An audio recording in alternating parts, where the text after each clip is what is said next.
de 9 francs 72 pour $1. Le billet vert a crevé aujourd'hui le mur du son sur tous les marchés financiers. Cet après-midi, les banquiers du monde entier se sont émus et le billet vert est redescendu tout à l'heure à 9 francs 40.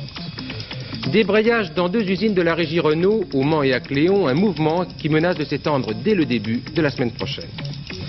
La Cour de cassation délibère toujours sur le cas des 7 séparatistes basques espagnols menacés d'extradition. Helmut Kohl et François Mitterrand côte à côte demain sur le site de Verdun, ce sera le symbole de la réconciliation franco-allemande.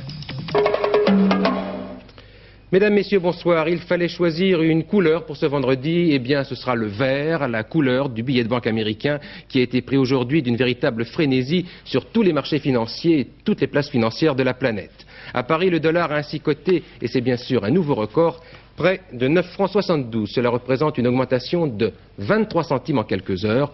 C'est donc un vent de folie qui souffle sur le dollar depuis plusieurs jours. Le dollar qui dicte sa loi aux autres monnaies, y compris les plus fortes telles que le mark allemand. Pour la France, un chiffre mérite d'ailleurs réflexion. À la Bourse de Paris, le billet vert a plus que doublé en l'espace de 7 ans. Reste que ce soir, le dollar est retombé à 9 francs 40, une baisse brutale qui est due à l'intervention des banques centrales, notamment la Banque centrale américaine. Christian Marimono.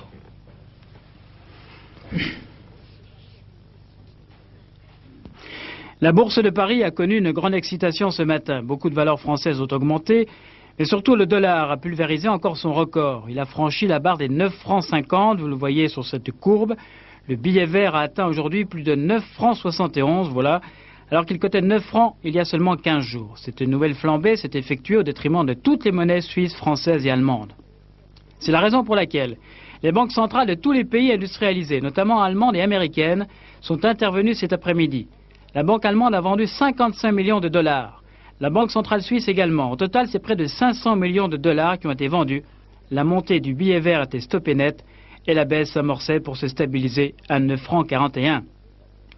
Selon les milieux bancaires anglais, ce n'est que passager car les résultats de l'économie américaine au second trimestre rassurent toujours les spéculateurs. Et dans le même temps, l'or a monté à la Bourse de Paris car cette montée illustre bien une certaine inquiétude momentanée.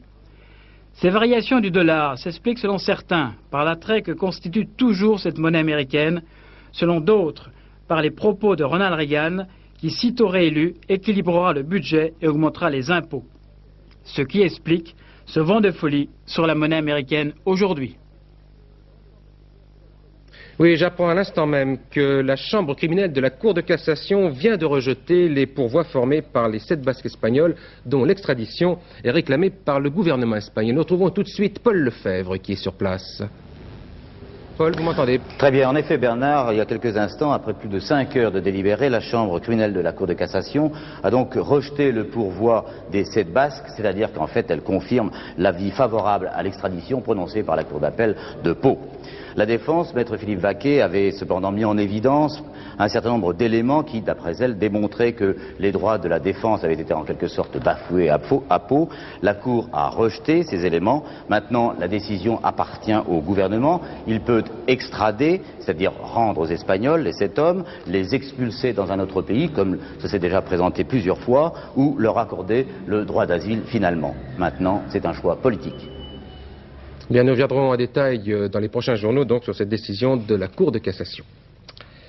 De nouveau, la tension dans l'industrie automobile avec des débrayages dans les usines de la régie Renault. Le mouvement avait commencé hier soir à l'usine du Mans. Il s'est poursuivi aujourd'hui dans cette même usine où la production a été totalement paralysée. Et puis le mouvement s'est étendu à d'autres établissements et notamment à l'usine de Cléon en Seine-Maritime où la CGT appelle à protester contre la stratégie de la direction de Renault. Martine Gilson. Ce soir, la situation peut peut-être se débloquer au Mans. Alors que l'usine est totalement paralysée, syndicats et direction viennent d'ouvrir des discussions sur les motifs de la grève. À savoir surtout l'obligation pour les ouvriers de prendre leur 5e semaine de congé payé entre le 21 décembre et le 2 janvier. Rien à voir donc avec des problèmes de sureffectif. Les gens se demandent à quelle sauce on a l'intention de les manger et ils veulent avoir des assurances et ils n'ont pas l'intention de se laisser faire. Si nous ne sortons pas la Super 5, Renault est compromis. Et déstabiliser complètement un ensemble de 150 000 personnes pour un problème de déplacement de congé Je ne crois pas que ça puisse laisser longtemps les gens indifférents. Je pense que cette usine va vite comprendre quel est l'enjeu principal. À Cléon, où les revendications portent aussi sur le développement du chômage technique, la CGT appelle à une journée de grève mercredi prochain. Incontestablement, la CGT est en train de tester ses troupes dans l'un de ses bastions, la Régie Renault, avant peut-être d'organiser vers la mi-novembre une journée nationale d'action. Nous en avons assez, nous sommes décidés à mettre le paquet, a déclaré ce soir André Saint-Jean, le leader des métallurgistes CGT. Mais que veut donc M. Marc Kelly? Le numéro 1 de la CGC ne tarissait pas d'éloges hier sur le Premier ministre, Laurent Fabius, auquel il trouvait bien des vertus. 24 heures plus tard, Paul Marc Kelly change de langage et prend ses distances à l'égard du Premier ministre. Il est vrai qu'il s'adressait à ses troupes puisqu'il intervenait tout à l'heure devant le congrès de la métallurgie de son syndicat. M. Marc Kelly qui aimerait maintenant que M. Fabius lui dise précisément pourquoi il est à Matignon. Après avoir entendu beaucoup de discours et avoir qualifié d'ailleurs le discours de M. Fabius de meilleure qualité que celui de M. Mauroy, eh bien nous aimerions voir ce gouvernement passer réellement à l'action et amorcer une nouvelle politique. Pour l'instant, nous ne voyons rien venir et nous commençons à nous inquiéter. Mais je comprends pas très bien, parce qu'hier, dans une interview au Monde, qui est donc parue ce matin à Grenoble, et donc que vos militants ont lu ce matin, je vous cite, vous dites « Au mois de juillet 84, nous avons vécu un événement au moins aussi important qu'en mai 81 ». Vous étiez extrêmement gentil avec Laurent Fabius hier. Ça n'était pas de la gentillesse, mais le constat que, après 3 ans de bêtises et de gouvernements farfelus, les socialistes se sont décidés à redevenir, ou à devenir plus exactement, sérieux, et à essayer d'appréhender les réalités économiques et sociales par la voix de M. Fabius. C'est le constat. Pour nous, c'est une rupture aussi importante que celle de mai 1981. Maintenant, il s'agit de mettre en musique, et nous attendons le chef d'orchestre au virage. Qu'est-ce que vous demandez à l'opposition? Eh bien, en gros, la même chose que ce que nous demandons au Parti socialiste. Nous voulons avoir affaire à des interlocuteurs sérieux et responsables. M. Marc Kelly, donc un chiffre préoccupant, celui du chômage, mais à l'échelle de l'Europe, avec une nouvelle poussée au mois d'août, puisque la communauté comptait 12 400 000 chômeurs, soit 11% de la population active, un chiffre tiré des dernières statistiques de la communauté. Un bilan toujours imprécis au lendemain de l'attentat perpétré contre l'ambassade des États-Unis à Beyrouth. Il y aurait entre 12 et 24 morts, selon les sources, et au moins 60 blessés. Apparemment, les mesures de sécurité n'étaient pas suffisantes aux alentours du bâtiment. C'est du moins ce que l'on pense ce soir, ce qui est l'occasion d'une polémique aux États-Unis. Patricia Coste. Quelques blocs de béton disposés en chicane, voici tout le dispositif de sécurité dont disposait l'annexe de l'ambassade des États-Unis au Liban. Munie d'une fausse plaque diplomatique, la voiture suicide a violé le passage entre ces chicanes avant d'être arrêtée dans sa course par les tirs des gardes, mais trop tard. Et si aujourd'hui au Liban, la surveillance autour de l'ambassade est plus stricte, aux États-Unis, la classe politique en pleine campagne électorale polémique autour de cette question. L'ambassadeur américain au Liban, que l'on voit ici sortir de l'hôpital, aurait été averti récemment que Djihad islamique cherchait à l'atteindre. Alors l'opposition s'explique mal aux États-Unis. Au moment où le président Reagan fait campagne sur la fierté, la force et la sécurité retrouvées en Amérique, que ses services de contre-terrorisme soient impuissants à ce point, surtout après les 2 terribles attentats dont avait déjà été victime l'Amérique au Liban. Oui, la France a condamné tout à l'heure cet attentat contre l'ambassade des États-Unis à Beyrouth. Jacques Abouchar est vivant et sa vie est hors de danger. La confirmation officieuse en a été donnée ce matin par une source à Moscou. Une source toutefois tout à fait sûre. Cette information précise encore que notre ami Abouchar est blessé à l'épaule. Il était blessé lorsque la voiture dans laquelle il se trouvait a été accidentée. Enfin, dernière précision, la mise en liberté de Jacques Abouchar sera discutée par voie diplomatique. Il faudra donc attendre pour en savoir un peu plus. Reste que ce soir, nous sommes rassurés sur le sort de notre camarade qui avait disparu après être tombé dans une embuscade alors qu'il se trouvait en territoire afghan. Les 2 membres de l'équipe qui l'accompagnaient et qui, eux, étaient parvenus à rejoindre le Pakistan, Jean-Louis Saporito et Jean Janssen, sont attendus cette nuit à Paris où un avion d'Europe Assistance doit les rapatrier. S'il est un nom qui symbolise bien l'horreur de la guerre, c'est celui de Verdun. Pourtant, à Verdun, c'est un autre symbole que l'on verra demain, celui de la réconciliation entre la France et l'Allemagne, avec une cérémonie historique à laquelle participeront le président Mitterrand et le chancelier Helmut Kohl. Une image d'autant plus forte que ce que l'on a appelé l'enfer de Verdun demeure sans doute l'épisode le plus tragique de la lutte qui a si profondément déchiré les peuples allemands et français. Verdun, où entre 700 000 et 1 million de soldats des deux pays ont été tués au cours de l'année 1916. Pascal Guimier. À l'aube du 21 février, l'artillerie lourde allemande bombarde le front sur 40 km. Joffre, le général en chef français, attendait l'offensive sur la Somme. Les défenses autour de Verdun étaient dérisoires. Le fort de Douaumont, le pilier de la défense française, avait même été dégarni de ses canons. Pour le garder, 30 hommes seulement. Les Allemands en prendront possession en quelques heures. Une perte pour la France équivalent, selon certains historiens, à celle de 100 000 hommes. Le colonel Pétain, alors nommé chef des opérations, organise la résistance. C'est lui qui assure l'arrivée des renforts. Toutes les voies de chemin de fer sont détruites. Il ne reste plus que la route de Bar-le-Duc, la voie sacrée. En mai 1916, on se bat sur la rive gauche de la Meuse. C'est alors un corps à corps à la baïonnette sur les collines qui entourent Verdun, la Morhomme et la côte 304. En octobre, les Français reprennent Douaumont. En décembre, les Allemands n'avancent plus. Le prix à payer, 10 mois d'enfer pour les poilus. Le climat de ceux qui remontaient en ligne comme moi était catastrophique. Avec tout le bardard, on ne parlait pas. On avait l'impression d'un troupeau qui allait à l'abattoir. Et les gars qui redescendaient, que nous allions relever, nous criaient « N'allez pas là-bas ». Mais il n'avait pas besoin de le dire, on sentait les cadavres, la puanteur des cadavres, à partir de bras. Nous en avions assez de voir des morts et nous ne voulions pas être parmi tous ces cadavres, parmi tous ces morts. Nous en avions assez, nous avions 20 ans. On voulait vivre. Donc l'héroïsme, pour moi, c'est un fait de hasard, c'est tout. Et pourtant aujourd'hui, on vous considère, vous et les autres combattants de Verdun, comme des héros. Alors je reprends le mot héros, martyr de Verdun. La bataille de Verdun, la plus sanglante de tous les temps. Une bataille sans véritable vainqueur. 700 000 morts, 1 million peut-être. Personne ne sait vraiment. Oui, Helmut Kohl tenait à effectuer un tel pèlerinage à Verdun. Le principe en avait été retenu lors du sommet franco-allemand de Rambouillet le 29 mai dernier.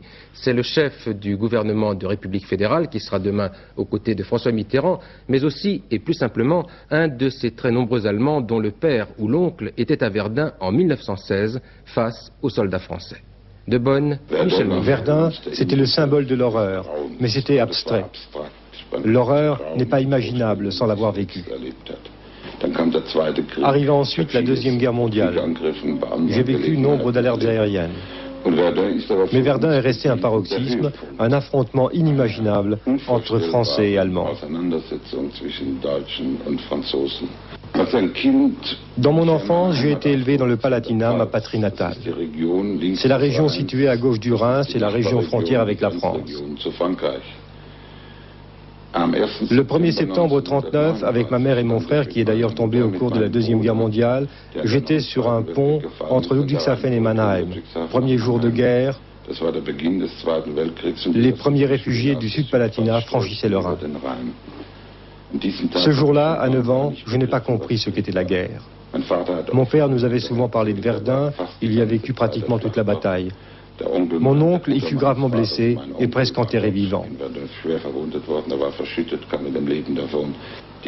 La conséquence, pour ma génération, comme pour celle de nos enfants, est que Verdun ne doit jamais être oublié.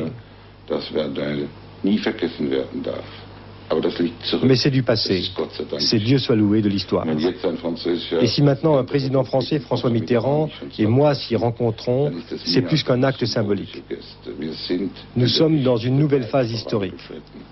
Nous savons que seule la communauté, l'amitié, pas seulement entre les gouvernements, mais aussi entre les peuples, est salutaire. Mes deux fils ont été à l'école en France. Ma femme a vécu à Paris. Nous nous rendons tout naturellement en France. C'est la différence fondamentale par rapport à ma génération. Nos enfants se rendent en Alsace, à Wissembourg ou ailleurs. Ils n'ont pas le sentiment que la France c'est l'étranger. Ils se sentent en Europe, au cœur de l'Europe. Et c'est là l'heureux développement de l'histoire de ce siècle entre Français et Allemands.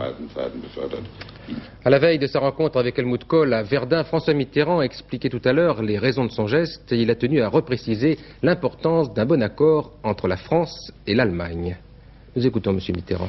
Ce qui est certain, c'est qu'il n'y aurait pas d'Europe occidentale, communauté économique, c'est son vrai nom, sans un bon accord franco-allemand. Je ne dis pas, et on ne peut pas dire, il serait faux et injuste de dire que l'accord franco-allemand peut faire l'Europe. Je dirais simplement que l'Europe ne peut pas se faire sans un bon accord franco-allemand. C'est à cela que je travaille. Je m'y suis beaucoup consacré pendant les 6 mois de la présidence que j'ai exercée à la tête de la communauté européenne.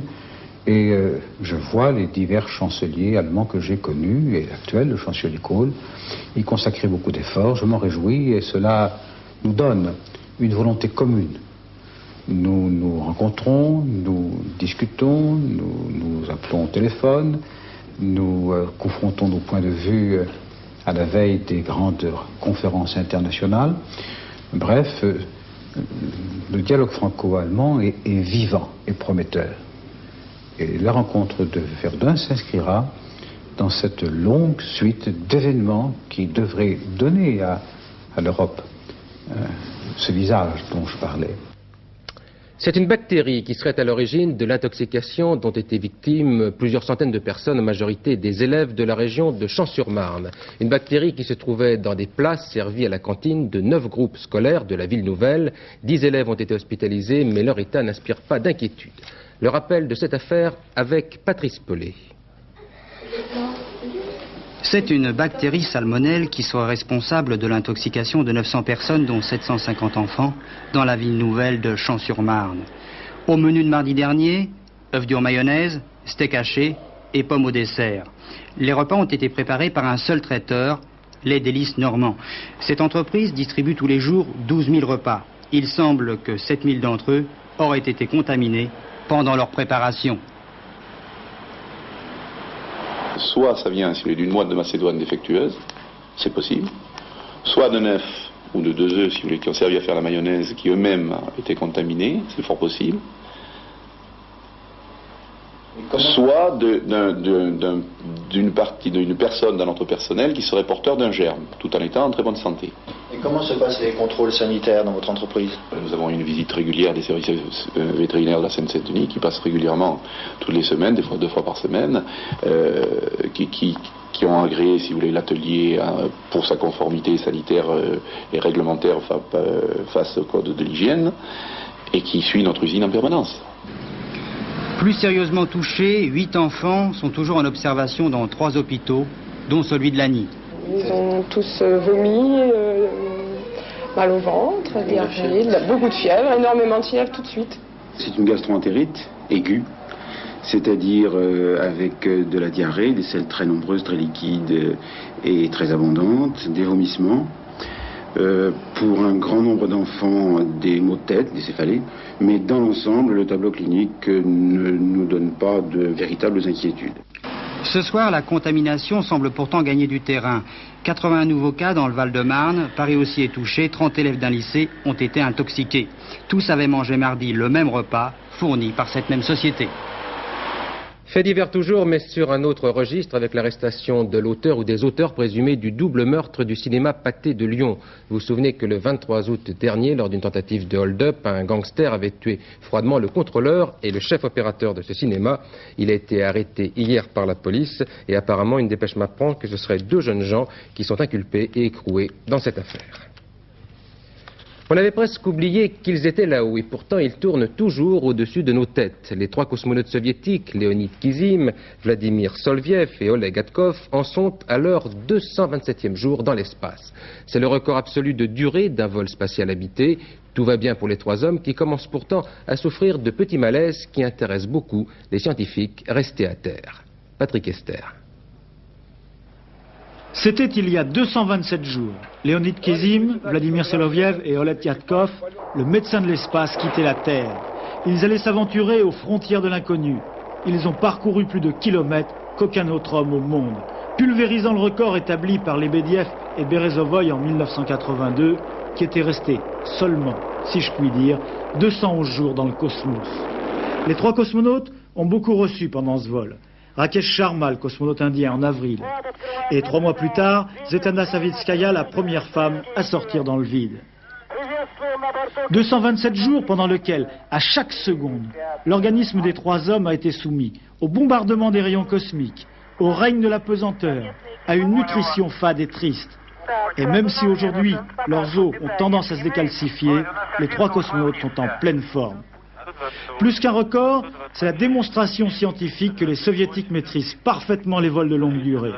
Si les 3 hommes avaient navigué vers Mars, au lieu de tourner en rond autour de la Terre, ils auraient presque atteint leur but aujourd'hui. Ça bouge chez les constructeurs automobiles français à quelques jours du Salon de Paris. C'est ainsi que Citroën présentait aujourd'hui un véhicule révolutionnaire qui a pour première originalité d'être très économe puisqu'il ne consomme que 3 litres au 100 km. Une voiture qui devrait servir de base pour la future remplaçante de la 2 chevaux. Jean-Claude Renaud. Vous êtes dans une Citroën, elle consomme 3 litres au 100 en moyenne, elle atteint 140 km/h.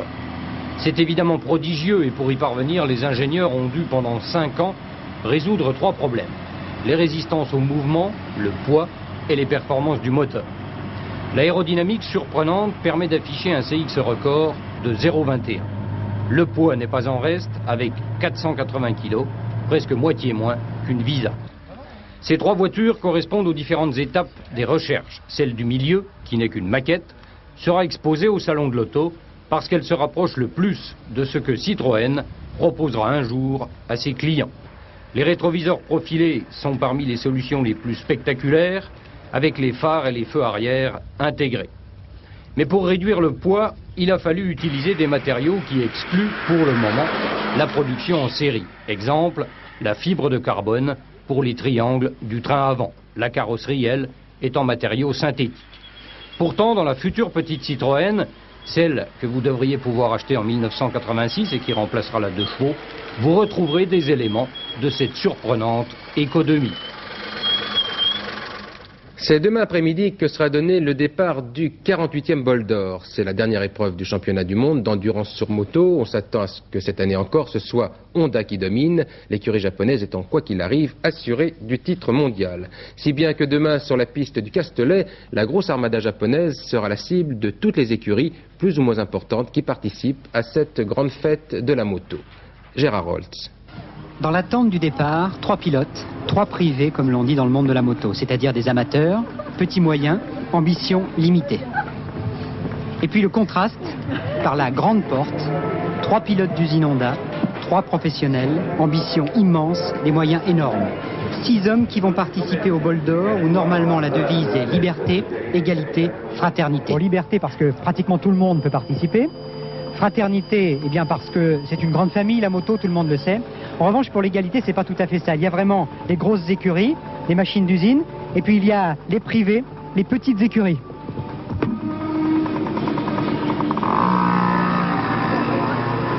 Il y a une différence de matériel qui est énorme, de toute façon, entre les usines qui ont des motos. Une moto compétition cliente chez Honda fait à peu près 30 millions anciens. Bon, pour faire un bol, il en faut 2, plus le matériel de pièces détachées, de roues, etc. Donc c'est un bol qui peut faire 100 millions. Bon, ben c'est dément, disons que nous on peut pas. Même en vendant le magasin, on n'y arriverait pas. Pour cette équipe de jeunes lyonnais, le bol d'or 84 coûte près de 170 000 francs. C'est le prix de leur rêve. Ils vont courir le bol d'or pour la première fois, devant 100 000 personnes. Ils vont se mesurer aux meilleurs professionnels de l'endurance. Ils attendent cela depuis des années. Pour gagner, non, pas d'illusion. Les chances de victoire, on n'en a pas. C'est pas possible parce que bon, ils ont beaucoup plus de matériel, d'argent investi et c'est pas possible. En fait, le bol d'or 84, c'est un peu Honda contre le reste du monde. Et la marque japonaise n'a pas lésiné sur les moyens. Budget pour la saison d'endurance, 4 millions de francs. Sur chaque circuit, Honda arrive avec 30 personnes. Une petite usine. Pour les Japonais, gagner égale vendre.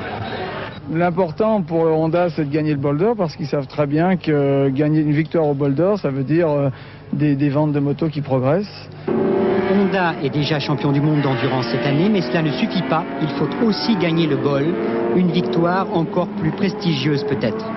Ce sera dur pour les petits, très dur, mais la roue peut tourner.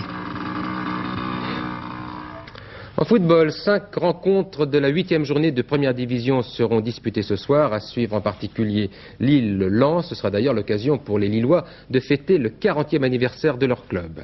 Les autres matchs sont Laval-Strasbourg, Brest-Tours, Toulouse-Rouen et Nancy-Sochaux. Il est temps maintenant de connaître les pronostics de Pierrette Bresse pour le tiercé de demain. Il se court à Évry. Il y a 17 partants. Pierrette vous suggère de jouer le 4, le 11, le 16, l'As, le 3, le 2, le 12 et le 9. Un tour du côté du théâtre maintenant avec un classique de Shakespeare revu et corrigé par Jacques Audiberti. Il s'agit de La Mégère apprivoisée, mise en scène par la compagnie Jean-Claude Drouot, une mégère apprivoisée très originale comme a pu le constater Monique Atlan. Macatou. Attends. Macati. Fiel et vinaigre. Souvenez-vous, c'était en 1964, un des inoubliables moments de la télévision. L'affrontement explosif de Bernard Noël et Rosie Vart dans La Mégère apprivoisée de Shakespeare.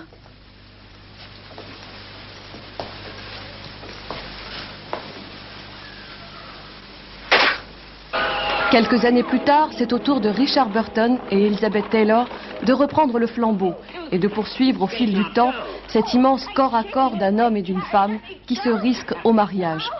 Et dans les deux cas, à l'issue du combat, il y aura un vainqueur et une vaincue, un dompteur et une mégère qui se transforment en femmes soumises. Mais les choses n'en restent pas là. Et ce n'est pas un hasard si aujourd'hui Jean-Claude Drouot choisit plutôt de mettre en scène une mégère apprivoisée, revue et corrigée en 1957 par Jacques Audiberti. Jacques Audiberti qui y ajoute sa propre vision du couple, son grain de sel et qui insensiblement opère une véritable subversion du texte. Même si en apparence, la situation reste la même. J'y consens. Alors laissez-moi. Quand tu me supplies, oh, j'éprouve le plus gros contentement. Je consens que tu me supplies, mais te lâcher ma fauvette, ça, non. Dans Shakespeare, eh bien, la mégère apprivoisée évoque immédiatement la présence du dompteur. Qui sera ce dompteur? Et avec Audiberti, on peut dire qu'il s'agit du dompteur dompté. Car Petruchio, le personnage masculin dans la mégère, eh bien, au début, s'avère être ce même personnage baroque, burlesque, une sorte de matamore comme ça, qui veut écraser, dompter cette femme. Il trouve un personnage à sa mesure, disons, ou à sa démesure, et il se trouve devant un adversaire tout aussi redoutable qu'il peut l'être. Et ce qui est magnifique, c'est que c'est là où Audiberti, plutôt que complètement de bâillonner son personnage féminin, le développe considérablement et en fait un partenaire à part égale. Entre nous, jamais tu n'as cru, pour de bon, au grand jamais, que point je ne t'aimais. En tout cas, je me suis ouverte dès que je t'ai vu. Et sur la grande scène du lit conjugal, le duo-duel inlassablement va se poursuivre pour se jouer et déjouer les pièges permanents du confort, de l'habitude, du sommeil, souvent synonyme du déclin de l'amour. Comme si seule la puissance, la flamme de chaque mot pouvait réanimer le feu de la passion. Fais-moi un plaisir. Un plaisir fantastique, fabuleux. Tout de suite. Dis-moi vite. Engueulons-nous. La mégère apprivoisée au théâtre de la Porte Saint-Martin jusqu'au 14 octobre. La météo maintenant en compagnie de Laurent Boussier. Oui, et demain, c'est le premier jour officiel de l'automne. Un automne qui va fêter son retour à sa manière en nous donnant un temps de chien. Regardons la photo satellite. Situation classique avec une importante zone dépressionnaire au voisinage de l'Angleterre qui dirige sur l'Europe et donc sur la France. Une succession de dépressions dont la dernière en date, va atteindre demain matin les côtes de Bretagne. Cette perturbation est très active et c'est la raison pour laquelle la carte pour demain est recouverte de pluie. Voici la situation pour le milieu de la journée avec sur tout l'est du pays, le bassin méditerranéen, la Corse, l'Aquitaine et le Midi-Pyrénées, un temps variable avec beaucoup de nuages certes, mais aussi quelques éclaircies. Sur tout le reste du pays, c'est un temps couvert, triste, froid, brumeux, avec beaucoup de pluie et également beaucoup de vent, puisque ces vents de nord-ouest souffleront entre 60 et 70 km/h sur toutes les côtes de la Manche. Temps pour un week-end un peu triste.